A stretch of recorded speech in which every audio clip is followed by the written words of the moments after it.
तामसवाडी मूळ आदिवासी मालकाची शेतजमीन हडपण्याचा प्रयत्न, जमीन परत द्या.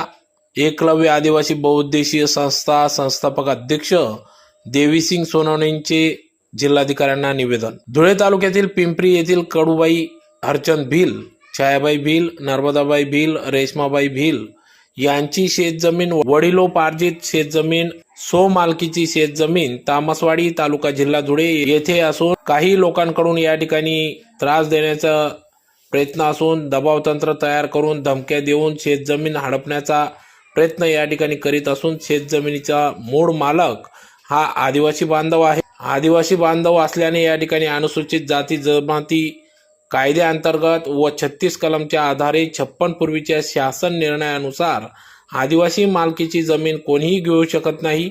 हस्तांतरण, गहाणखत, खरेदी खत करू शकत नाही. या नियमाच्या आधारे या ठिकाणी आदिवासी बांधवांवर अन्याय होत असून सदर शेत जमीन हडपण्याचा प्रयत्न या ठिकाणी पूनमचंद पाटील, भैया पाटील, देवराम पाटील, अरुण पाटील यांच्या वतीने होत असून सदरची शेतजमीन ही बिगर आदिवासींच्या नावे नसताना देखील आदिवासी बांधवांना त्रास देण्याच्या हेतूने या ठिकाणी प्रयत्न सुरू असून मूळ आदिवासी मालकास शेतजमीन परत द्यावी, चौकशी करून संबंधितांवर हडप करणाऱ्यांवर कारवाई करण्यात यावी, अनुसूचित जाती जमाती कायद्याअंतर्गत कारवाई करण्यात यावी अशी मागणी या ठिकाणी देवीसिंग सोनवणे यांनी केली असून अनुसूचित जाती जमाती कायद्याअंतर्गत सदरची जमीन ही मूळ मालकास परत द्यावी या आशयाचे निवेदन आज एकलव्य आदिवासी बहुउद्देशीय संस्था संस्थापक अध्यक्ष महाराष्ट्र प्रदेश देवीसिंग सोनवणे यांच्या नेतृत्वात जिल्हाधिकाऱ्यांना निवेदन देण्यात आले. तर लवकरात लवकर या संदर्भात जिल्हाधिकारी महोदयांनी आदेशित करून सदर शेतजमीन मूळ आदिवासी मालकास परत द्यावी अशी मागणी या निवेदनातून करण्यात आली आहे. अन्यथा तीव्र स्वरूपाचे आंदोलन छेडले जाईल व होणाऱ्या परिणामास प्रशासन जबाबदार राहील असा इशारा या ठिकाणी एकलव्य आदिवासी बहुउद्देशीय संस्था संस्थापक अध्यक्ष देवीसिंग सोनवणे यांनी दिला आहे. यावेळी आदिवासी मूळ मालक, शेतकरी या ठिकाणी उपस्थित होते.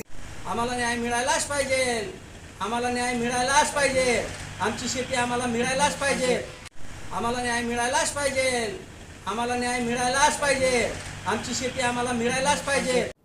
56च्या JR प्रमाणे तसेच शासनाने तो निर्णय घेतलेला आहे.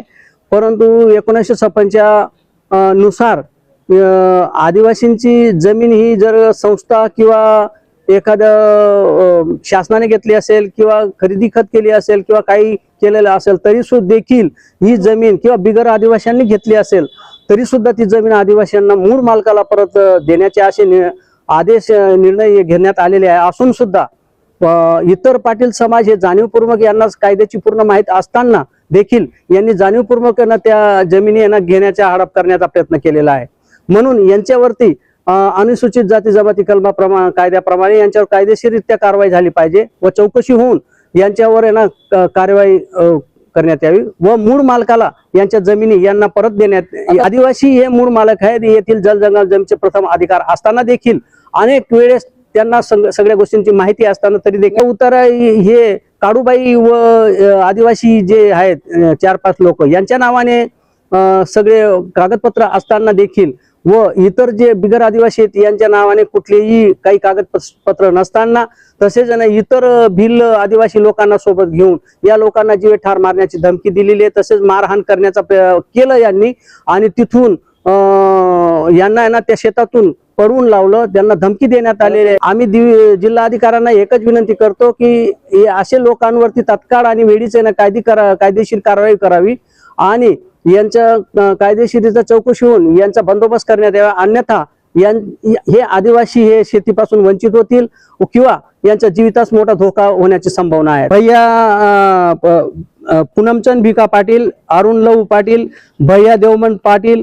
तसेच देवराम मोतीराम पाटील व वनाबाई भिल, विनायक जामू भिल व इतर पाटील व आदिवासी बाकीच्यांची नावं आम्हाला माहिती नाही. इथे सगळे लोक या ठिकाणी शेतात मारहाण करण्यास आलेले होते. तरी यांच्यावर कायदेशीररित्या